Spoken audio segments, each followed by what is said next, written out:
मध्य प्रदेश के आगर मालवा जिले के सुसनेर में प्रदेश का पहला महर्षि दयानंद आर्ष कन्या गुरुकुल स्कूल खोला गया है, जहां कन्याओं को निःशुल्क खाने पीने और रहने के साथ शिक्षा भी दी जाती है। गुरुकुल में कन्याओं को शारीरिक आत्मिक शिक्षा के साथ आत्मरक्षा की ट्रेनिंग भी दी जा रही है। प्रदेश के इस पहले गुरुकुल स्कूल में प्राचीन पद्धति से छात्राओं को पढ़ाया जा रहा है। मध्य भारतीय आर्ष प्रतिनिधि सभा भोपाल के द्वारा ये महर्षि दयानंद आर्ष कन्या स्कूल का संचालन किया जा रहा है।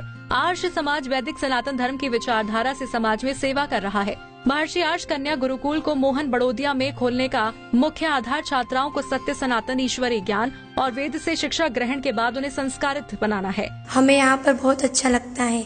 हमें जो गाँव की शिक्षा मिलती थी उससे हमें यहाँ पर बहुत अच्छी शिक्षा मिलती है। यहाँ पर वेद की शिक्षा भी मिलती है। यहाँ पर हमारी जो प्राचीन सभ्यता है वो भी मिलती है हमें, और यहाँ पर हमें बहुत अच्छा लगता है। यहाँ पे हमें आचार्य जी हमें बहुत अच्छी शिक्षा देती है। हमें यहाँ पर शिक्षा के साथ में संस्कार भी प्राप्त होते हैं। मोहन बड़ोदिया से 3 किलोमीटर दूर आगर सारंगपुर मार्ग पर गुरुकुल के लिए ये बेशकीमती जमीन दान में मिली है। आर्ष समाज से जुड़े लोगों का कहना है कि वर्तमान की शिक्षा पद्धति मानवीय विकास के लिए पर्याप्त नहीं है। मनुष्य के वास्तविक विकास का मूल्य सत्य विद्या से ही संभव है।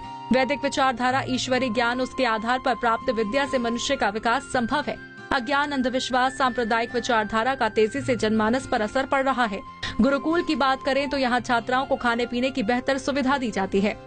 मध्य प्रदेश का पहला गुरुकुल शाहजहाँपुर जिले के मोहन बड़ोदिया में मध्य भारतीय आर्य प्रतिनिधि सभा के तत्वाधान में खोला जा रहा है।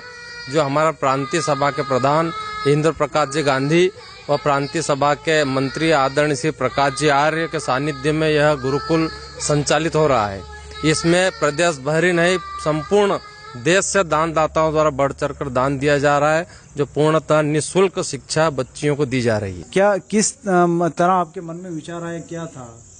हमारा विचार ये आया कि यहाँ गुरुकुल बनेगा और बच्चियों पढ़ेगी और मतलब विद्यालय चलेगा। तो आपने प्रेरणा किससे ली, मतलब भूमि दान करने? प्रेरणा आर्य समाज से। आर्य समाज? हाँ, आर्य समाज का अपने यहाँ गांव में वो अखाड़ा वगैरह चलते थे उस टाइम से ही। अच्छा, आपने मन में पहले से ही सोच रखा था? पिताजी ने, इनके परिवार ने, हमारे पिताजी। आपका क्या नाम है? हरि सिंह आर्य। आप आर्य समाज से कब से जुड़े हैं? मैं 30 साल हो गए। 30 साल। जो आर्य गुरुकुल मध्य प्रदेश का पहला है, इसके बारे में आप क्या कहेंगे? मेरा ये कहना है, मध्य प्रदेश का पहला गुरुकुल हमारे गुरु जी हैं काशीराम जी आर्य। उनकी प्रेरणा पूरे क्षेत्र में है आर्य समाज की, और वैदिक धर्म की, जो हमारा सनातन धर्म है, जो वैदिक धर्म है, उनकी प्रेरणा उनसे हमें प्राप्त हुई। आज के दौर में परिजनों के द्वारा बच्चों की शिक्षा के लिए हजारों रुपए खर्च किए जाते हैं। उसके बाद भी उन्हें संस्कारों की वो शिक्षा नहीं मिलती जो मिलनी चाहिए। लेकिन आर्ष कन्या गुरुकुल में दीदी आचार्यों के द्वारा शिक्षा के संस्कारों की शिक्षा पर विशेष ध्यान दिया जाता है।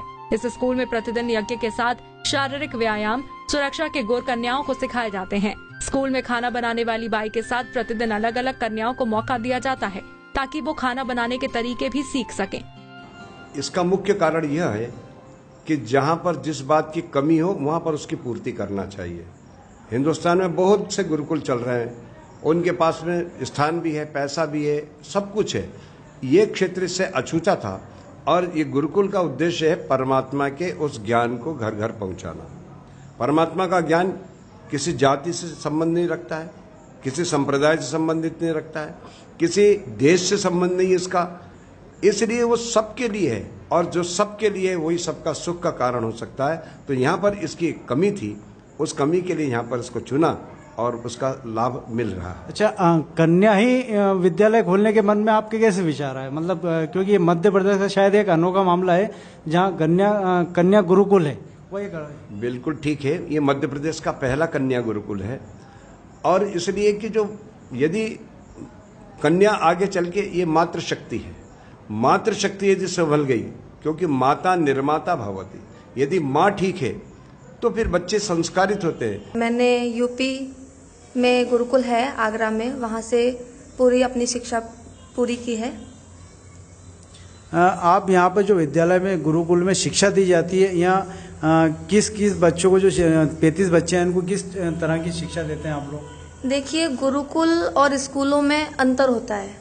स्कूलों में केवल किताबी ज्ञान बच्चों को दिया जाता है, और जो गुरुकुल है वहाँ पे बच्चों को शिक्षा के साथ में संस्कारित भी किया जाता है। शिक्षा तो दी ही जाती है, साथ में संस्कार भी बच्चों को दिए जाते हैं। क्या नाम है दीदी आप? मेरा नाम सुचिता आर्या है। मैं देहरादून से आर्ष कन्या गुरुकुल देहरादून से पढ़ाई की हूँ और अभी यहाँ पे शिक्षा देती हूँ बच्चों को गुरुकुल में।